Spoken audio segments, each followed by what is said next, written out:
ये कहानी एक बिजनेसमैन की है। एक बार एक बहुत बड़ा बिजनेसमैन एक छोटे से गांव में जाता है। उसका प्लान होता है गांव में एक बड़ा फैक्ट्री लगाने का।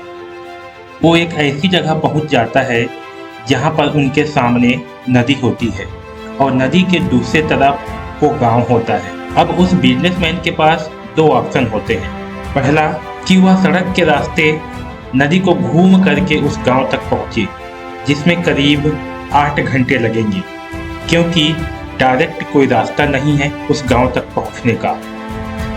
दूसरा कि सिर्फ 20 मिनट में एक नाव में बैठ करके उस नदी को पार करके उस गांव तक पहुंच जाए। तो वह बिजनेसमैन अपना टाइम बचाने के लिए उस नाव में बैठने का डिसीजन लेता है। वो नाव बहुत ही छोटा सा था, जिसमें एक तरफ वो आदमी बैठा था जो नाव चला रहा था और दूसरी तरफ यह बिजनेसमैन बैठा हुआ था।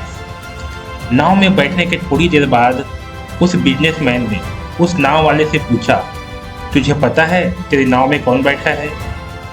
उस नाव वाले ने बड़े भोलेपन से हाथ जोड़कर कहा, नहीं साहब, मुझे नहीं पता कि आप कौन हैं। तो वह बिजनेसमैन बोला, अरे तू अखबार नहीं पढ़ता है क्या? हर दूसरे दिन मेरी फोटो आती है अखबार में। तो नाव वाले ने बोला, अरे साहब, मुझे कहाँ पढ़ना लिखना आता है। मैं जब बहुत छोटा सा था तब मेरे पिताजी गुजर गए थे, तो मैंने अपने परिवार का ध्यान रखने के लिए बचपन से ही काम में लग गया और तभी से मेरा पढ़ाई छूट गया। यह सुन करके उस बिजनेसमैन ने उसका मजाक उड़ाते हुए कहा, तुझको पढ़ना लिखना तक नहीं आता, ऐसी जिंदगी का क्या फायदा? यह सुन करके उस नाव वाले को बहुत बुरा लगा, लेकिन उसने कुछ भी नहीं कहा।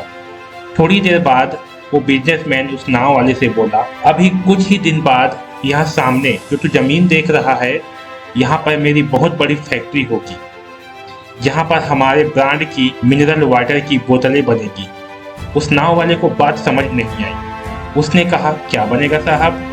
तो बिजनेसमैन ने थोड़ा इरिटेट होकर बोला कि हमारे यहाँ पर पानी की बोतलें बनेगी जो तेरी गांव में नहीं बिकेगी, लेकिन शहरों में बहुत बिकती है। अरे कभी तू शहर गया होगा तो तूने देखी होगी पानी की बोतलें रखी होती है दुकानों पर। फिर वो नाव वाला बोला, अरे साहब, मुझे कैसा पता होगा, मैं तो कभी इस गांव से बाहर ही नहीं गया। तो फिर बिजनेसमैन उसके ऊपर हंसते हुए बोला, तू कभी इस गांव से बाहर तक नहीं गया? तुझे पता नहीं कि शहर क्या होती है? अरे ऐसी जिंदगी का क्या फायदा? उसकी यह बात सुन करके उस नाव वाले को सच में लगने लगा कि मेरी जिंदगी किसी काम की नहीं। अपनी सोच की वजह से उसका नाव से ध्यान हटा, तभी नाव की टक्कर हो गई एक बड़े से पत्थर से, जिसकी वजह से नाव में पानी भरने लगा और नाव डूबने लगी। उस जगह पर पानी बहुत ही गहरा था और किनारा दूर था। नाव वाले को समझ आ गया कि इस नाव को बचाने का कोई तरीका नहीं है और वह अपनी जान बचाने के लिए नदी में छलांग लगाने ही वाला था। तभी उसने बिजनेसमैन से पूछा, साहब, आपको तैरना तो आता है ना? तो बिजनेसमैन घबरा करके बोला, ऐसा क्यों पूछ रहे हो, मुझे तैरना नहीं आता। उसकी यह बात सुन करके नाव वाले को हंसी आ गई और बोला, अरे साहब, आपको तैरना तक नहीं आता, ऐसी जिंदगी का क्या फायदा? यह सुन करके उस बिजनेसमैन को अपनी गलती का एहसास हुआ और वो हाथ जोड़ करके नाव वाले से बोला, तुम जो कहोगे मैं तुम्हें वो दूंगा, बस मेरी जान बचा लो। तो उस नाव वाले ने बोला, अरे साहब, आप घबराओ नहीं, मुझे सिर्फ तैरना ही नहीं आता, बल्कि मुझे डूबते हुए लोगों को बचाना भी आता है। आप मुझे कस करके पकड़ लो, मैं आपको कुछ नहीं होने दूंगा। और फिर उस नाव वाले ने ना सिर्फ अपनी बल्कि उस बिजनेसमैन की भी जान बचाई।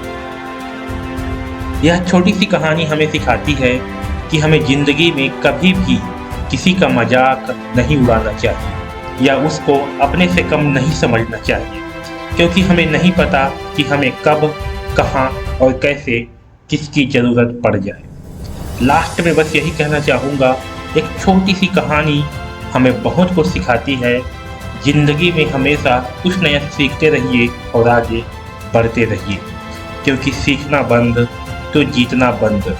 फिर मिलते हैं एक और कहानी के साथ। धन्यवाद।